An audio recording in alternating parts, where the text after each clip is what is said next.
A lesson on business letters. Now, business correspondence. A business letter is an indispensable kind of business communication. Without it, many activities in the business world will not be possible. It is written to serve a variety of business functions. The chances of the message being forgotten or misunderstood greatly increase if it is communicated orally. As a result, putting in writing remains one of the ways to ensure that the message is accurately received, particularly if it contains information that is highly technical or detailed. Now, business correspondence or business letters, which are written forms of communication that deal with day-to-day transaction in the workplace. Business correspondence involves composing letters sent to customers or clients of a company or an organization, as well as to its employees, managers, and subordinates. Now, there are types of business letters. Business correspondence is a method of communication that deals with different business activities. Below are different types of business letters, each of which has a specific purpose. Number 1 is the inquiry letter.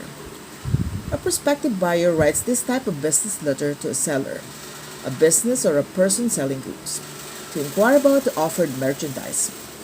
The buyer asks for specific details about the products, such as design, size, and quantity, and requests for a price list and product samples.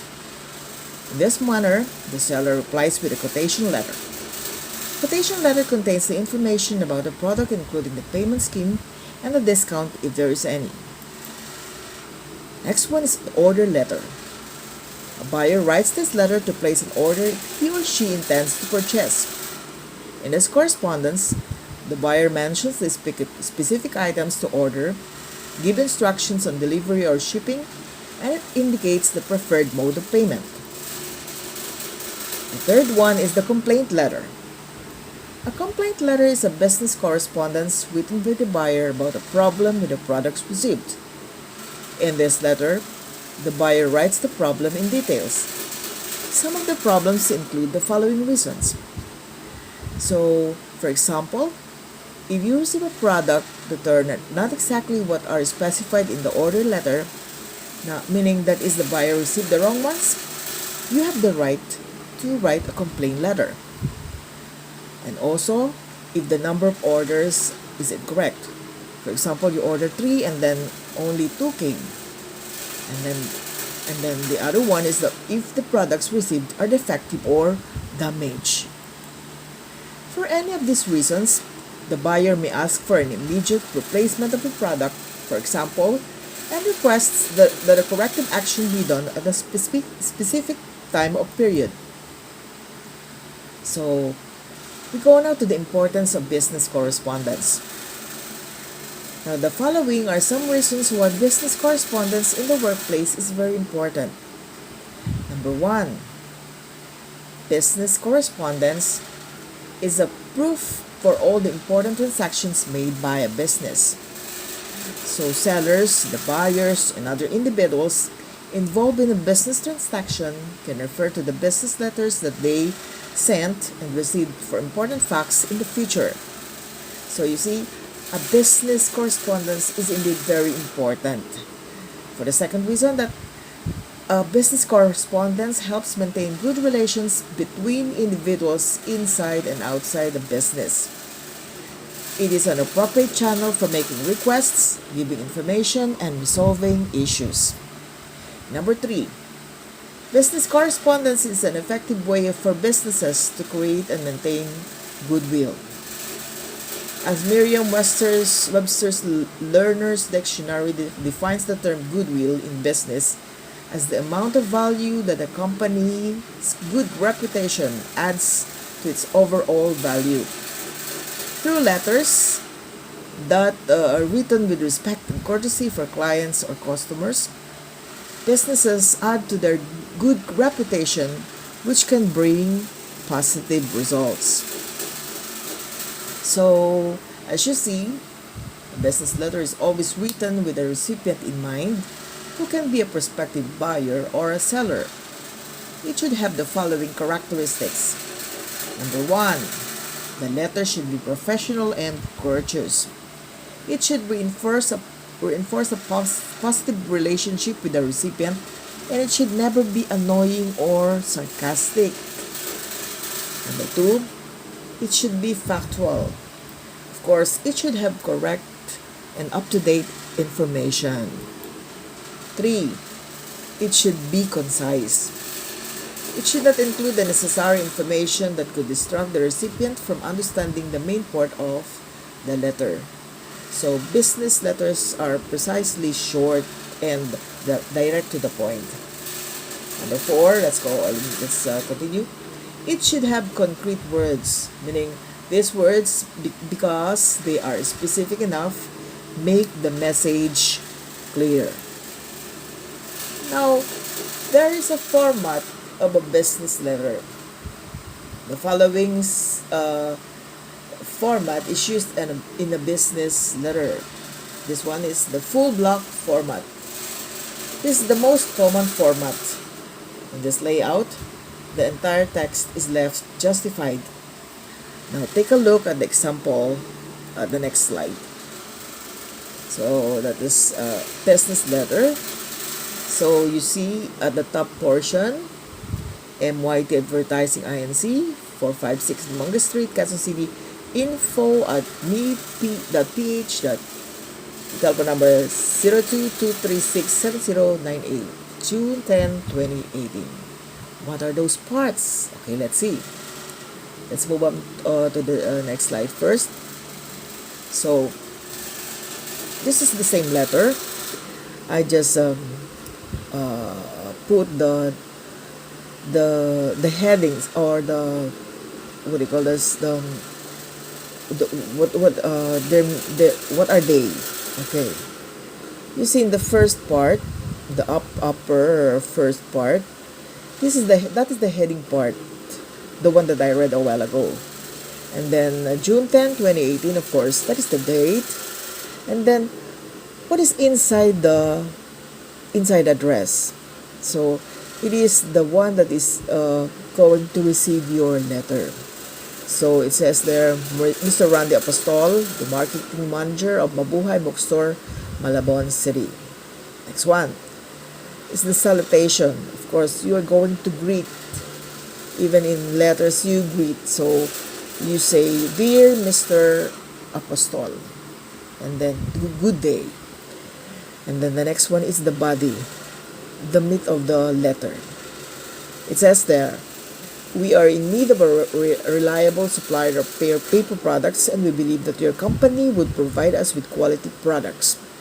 Company uses 80 GSM paper letter, legal, and A4 sizes for both official and regular correspondence. For our perusal, please send us a price list of those products. We are hoping for your reply as soon as possible. We are looking forward to doing business with you. Thank you. Now, sincerely, signature, and then the name of the sender, Mark Torres. Sincerely, there is the complimentary close, of course, the signature, and then the name of the sender. Now, here's a next business letter. It is called the office memorandum, or more commonly used as the office memo. It is written to people within your workplace. Now, memos are one of the most efficient way of disseminating information among the members of your workplace. An office memo is usually written for the following purposes. Number 1, to give new information, such as a new policy or change in current policy, to concerned people in an organization. So you are still students. So when you are already in the workplace, you will be familiar with this kind of letter, which is the office memo. Okay, let's continue. Number 2, we're going to remind specific members of an organization of some particular information, such as a current policy or procedure. So if you are going to disseminate information, better write it in an office memo.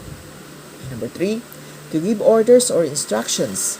to concern members of an organization to address a particular issue or problem. Why office memo?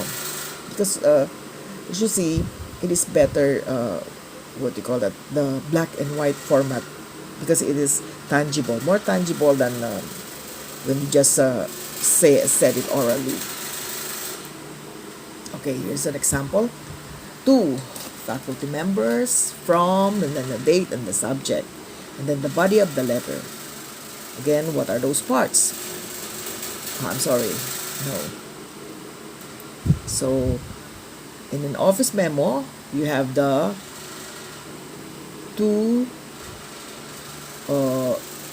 whom the letter is to be disseminated, and then from the writer of the letter, and then the date, and then the subject. Do not forget the subject, because that is what the letter is all about. So the subject in that letter is newly appointed dean of the college. Okay, so this is to inform everyone that Dr. Griselda G. Monesta has recently been appointed college dean. She will oversee administrative and instructional functions in our school. So that's one way of introducing a new faculty member. And then the business email. The different forms of correspondence mentioned in the previous lessons usually tackle important and formal matters. In times that you need to get through to someone quickly and need a quicker response, business emails are one of the best interventions. Business emails are becoming popular as a form of correspondence because of its speed and ease of use. In this era of internet connectivity, there is no way that the other forms of correspondence can beat the efficiency of business emails. Okay, so I bet you probably heard of this, guys. The email, it's getting more popular these days. Actually, it's really popular these days. Okay, so electronic mail or simply email refers to 2 things. Number 1 is the system for sending messages from a computer to another. So emails are basically through computers. And then the second one, the messages sent through that system. As a system and as a medium, email is the primary medium of business communication in most companies today. It is mostly used for both external and internal correspondence. For instance, prospective buyers can simply email their inquiries to the seller about the products they wish to buy, and the seller sends a prompt reply with a price list. Within an organization, managers can send their memos to their respective staff members, and the members reply to the email to acknowledge that they have received and read the memo. So it's an example of an email. So let's move to the next slide for a while. So the email has the following features. So let's go back again. So to Janet Riola. So you see that. To this one. That is the to field. This contains the recipient's name and email address. Okay. How about the CC field? What could that be? This contains the name and email address of a person who needs to be kept up to date about the subject of the email. So you see, CC here is Randy Apostol. Take note that the letter is for Janet Riola, but Randy Apostol should be updated too about this letter, about this email. Okay. The next one. Subject. T-shirt for staff members attending the outreach program.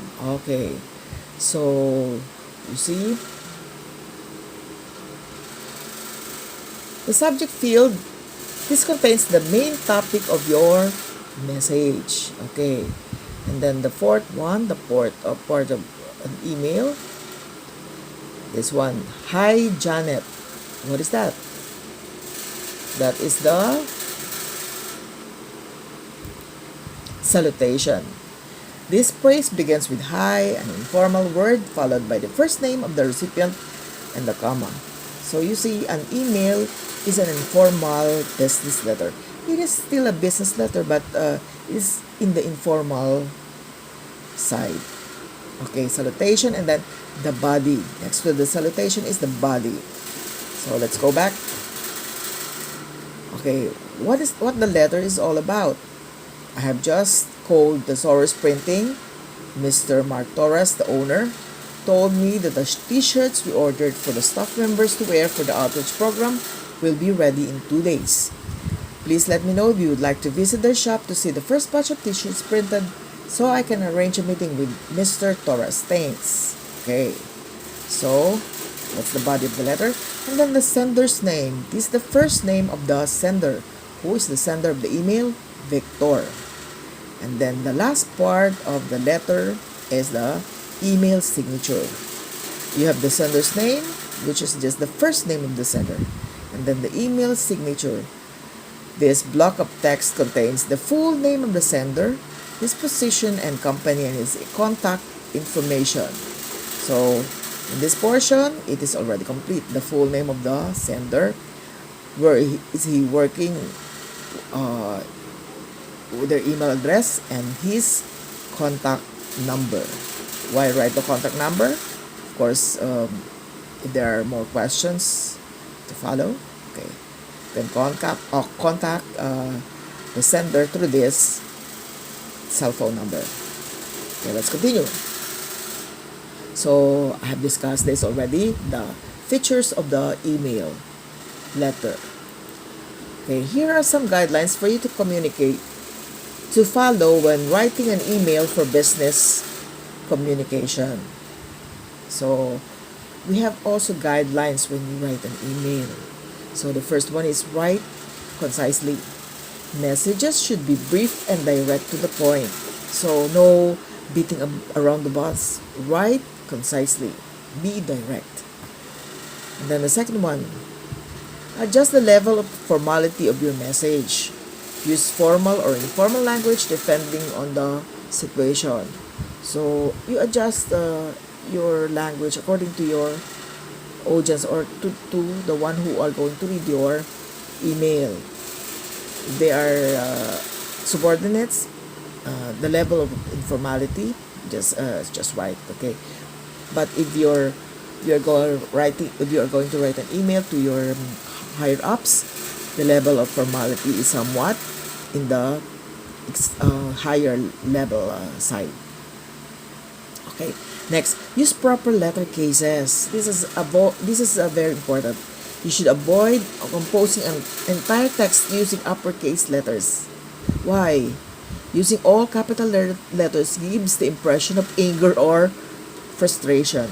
Avoid composing the text using all lowercase letters too. This implies laziness or being too casual on your part. Use the courtesy copy or CC appropriately. Only put the names of those concerned people. Remember that the recipient can see who has read the message too. Number 5. Use the blind copy or BCC appropriately. BCC appears in most emails right under the CC field. Again, what is a CC? The concerned, let's go back, let's see again. The concerned, the courtesy copy. And the BDC is the what? Blind copy. Okay. It is in this field where you write the name of the person whom you want to inform about the email, but the recipient does not see his or her name.